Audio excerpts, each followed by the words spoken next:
আসসালামু আলাইকুম এভরিওয়ান। তো কেমন আছেন আপনারা? আশা করছি সকলে ভালো আছেন। নীরবতার ওপারে গল্পের পঞ্চম পর্ব। সো বেশি কথা না বলে চলুন গল্প শুরু করি। মোহাম্মদ চৌধুরী রাকিবকে অনেকটা বোঝানোর চেষ্টা করলেন, কিন্তু এত কিছু বলার পরও রাকিব তাদের সঙ্গে যেতে রাজি হলো না। তাই শেষ পর্যন্ত সুমাইয়ার সাথে তার চাচাতো পিসি বোন আয়শা গেল।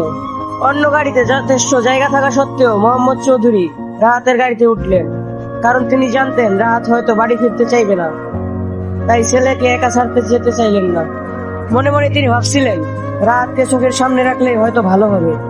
অন্যদিকে মাহিরা আর সুমাইয়ার পিচ্চি চাচাতো বোন আয়েশা গাড়িতে ওঠার পর থেকেই কথা বলা শুরু করেছে।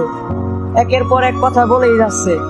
এতক্ষণ হয়ে গেল, তবুও তাদের কথা শেষ পর্যন্ত থামলো না।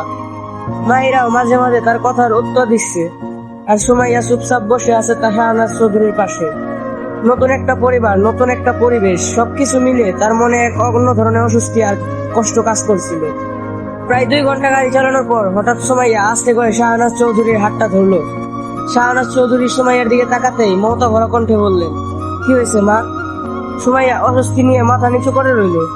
পরিবারকে রেখে নতুন জায়গায় যাওয়ার কারণে এমনিতেই তার মনটা ভীষণ খারাপ। তার উপর দীর্ঘক্ষণ গাড়িতে থাকায় কারণে বমি পাওয়ায় শরীরটা আর মানছিল না, কিন্তু সে মুখে কিছু বলতে পারছিল না। শাহনাজ চৌধুরী সুমাইয়ার মুখের দিকে তাকাতেই বুঝতে পারলেন দীর্ঘক্ষণ গাড়িতে থাকার কারণে সম্ভবত তার বমি পাচ্ছে। তিনি সঙ্গে সঙ্গে উদ্বিগ্ন গলায় বললেন, তোমার কি বমি পাচ্ছে মা? সুমাইয়া শাহনাজ চৌধুরীর কথার উত্তরে আস্তে করে মাথা নাড়ালো। সঙ্গে সঙ্গে শাহনাজ চৌধুরী ড্রাইভারকে গাড়ি থামাতে বললেন। তাদের গাড়ি থামাতে দেখে পিছন থেকে রাহাতের গাড়ি ও মোহাম্মদ চৌধুরী থামাতে বললেন। রাহাত একটু বিরক্ত হলো, এতক্ষণ ধরে গাড়ি চালানোর পর হঠাৎ আবার গাড়ি থামাতে হচ্ছে। বিষয়টা তার কাছে ভালো লাগলো না, কিন্তু আর কিছু বললো না, চুপচাপ গাড়ি থামিয়ে দিল।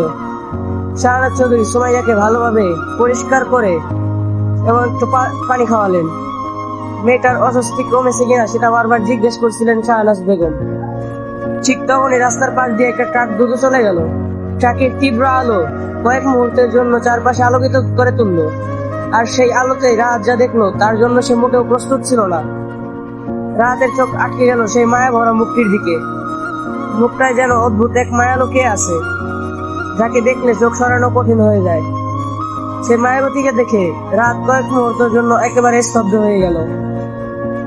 কি যেন একটা অনুভূতি তার মনে আবার সৃষ্টি হলো। নিজের অজান্তেই সে মেয়েটির দিকে তাকিয়ে রইল। কিছুক্ষণ আগে যে বিয়েটাকে সে নিজের জীবনে সবচেয়ে অনিচ্ছার বিষয় মনে করেছিল, সেই বিয়ের মানুষটা দেখে সে এখন একদম অবাক হয়ে গেছে। রাত মাহিরাকে এক পাশে টেনে নিয়ে গিয়ে বলল, মাহিরা, এই মেয়েটি কি আমার বউ? এমন একটা প্রশ্ন শুনে মাহিরার মাথা যেন গরম হয়ে গেল। রাগে চোখ বড় বড় করে রাহাতের দিকে তাকিয়ে বলল, না রে ভাই, আমি বিয়ে করে আনছি, আর তুই শুধু বউ বলে হিসেবে মেনে নিবি। মাহিরার এমন রাগী কথা শুনে কিছুক্ষণ চুপ করে রইল রাহাত। তারপর আবারও মেয়েটার দিকে তাকিয়ে রইল। কেন জানি এই মায়াবতীর মুখটা যেন তার চোখে বারবার ভেসে উঠছিল। রাত কখনো ভাবতেই পারেনি এই মেয়েটি একদিন তার অর্ধাঙ্গিনী হতে যাচ্ছে, অথচ আজ নিজের অজান্তেই সেই মেয়েটার প্রতি তার মনে এক অদ্ভুত অনুভূতি জন্ম হয়েছে। ঠিক তখনই মোহাম্মদ চৌধুরী রাতের পিছন থেকে আস্তে করে একটা থাপ্পড় দিয়ে বললেন, কিরে বান্ধব, এভাবে কি তাকিয়ে দেখছিস? গাড়ি চলা তাড়াতাড়ি, অনেক দেরি হয়ে গেছে অলরেডি। এই বলে রাহাতের বাবা গাড়িতে উঠে পড়লেন। বাড়ি পৌঁছানোর পর রাহাতের চেহারা দেখার মতো হয়ে গেল। তার যেন মনেই নেই যে সে এই বিয়ে করতে একদম ইচ্ছুক ছিল না, বরং তার মাথায় বরাবর সেই মায়াবতীর মুখটা ঘুরছিল। শাহনাজ চৌধুরী সকল নিয়ম কানুন শেষ করে সুমাইয়াকে নিয়ে রাহাতের রুমে চলে গেলেন। রাহাত তখন ছাদে দাঁড়িয়ে আনমনে ভাবছিল, কি হলো আমার সাথে? এটা জীবনে প্রথম যাকে ভালোবাসলাম তাকে অনিচ্ছা সত্ত্বে পেয়ে গেলাম। রাকিব আসলে ঠিকই বলেছিল, আল্লাহ তাআলা যা করেন ভালোর জন্যই করেন। ঠিক তখনই মাহিরা আর আয়েশা রাতের কাছে এসে দাঁড়ালো। মাহিরা বলল, ভাইয়া, এখানে দাঁড়িয়ে আছিস কেন? তোর রুমে যাবি না? রাত একটু হতভম্ব হয়ে বলল, হ্যাঁ, না মানে হ্যাঁ যাবো, কিন্তু তোরা এখনো ঘুমাসনি কেন? এই বলে রাত তার রুমের দিকে হাঁটা ধরলো। রুমে ঢুকতেই রাত অবাক আর বিরক্ত দুটো একসাথেই হলো, কারণ তার রুম আগের মতো একদম খালি। মাহিরা রাতের পাশে দাঁড়িয়ে শয়তানি হাসি দিয়ে বলল, কিরে ভাই, কারোর জন্য অপেক্ষা করছিস নাকি? যা যা, প্রত্যেক দিনের মতো আজই ঘুমিয়ে পড়। রাত কিছু না বলে মাহিরার দিকে তাকিয়ে রইল। আসলে শাহনাজ চৌধুরী সুমাইয়ার মনের অবস্থা বুঝতে পেরেছিলেন। মেয়েটা এইমাত্র নিজের মা বাবাকে ছেড়ে নতুন একটা পরিবেশে এসেছে। তার উপর সে কথা বলতে পারে না। নতুন পরিবেশে কোনো সমস্যা হলে সে হয়তো ঠিকভাবে কাউকে জানাতে পারবে না। তাই শাহানাজ চৌধুরী আজ সুমাইয়াকে রাতের রুমে পাঠালেন না।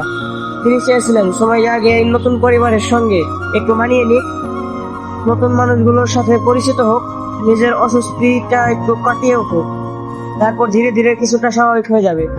সো গাইস, নেক্সট পার্টের জন্য ওয়েট করেন। আল্লাহ হাফেজ।